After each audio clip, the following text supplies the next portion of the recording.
చాంపెన్ అంటే బబుల్స్ గుర్తొస్తాయి కదా.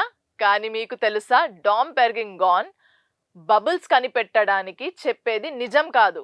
1600లలో డామ్ పెరిగ్నాన్ అనే ఫ్రెంచ్ మోన్ వైన్ క్వాలిటీని మెరుగుపరిచారు. కానీ బబుల్స్ అవి అసలు ఇంగ్లాండ్లోనే మొదట కనిపించాయి.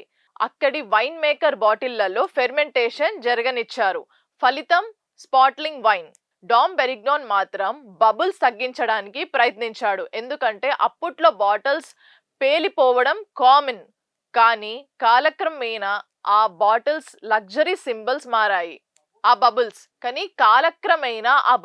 లగ్జరీ సింబల్స్ మారాయి. 18వ శతాబ్దంలో ఫ్రెంచ్ అరిస్టోక్రాట్ షాంపెన్ ను రాయల్టీ డ్రింక్ గా మార్చారు. అప్పటి నుంచి చాంపియన్ ఈక్వల్స్ టు సెలబ్రేషన్ అనే ఇమేజ్ వచ్చింది. అంటే చాంపియన్ బబుల్స్ డామ్ పెరిగ్నాన్ ఇన్వెన్షన్ కాదు, కానీ ఆయన పేరు మాత్రం లెజెండ్ అయిపోయింది. మరి మీరు ఒక గ్లాస్ తాగితే నిజంగా ఐ డ్రింక్ స్టార్స్ అనిపిస్తుందా?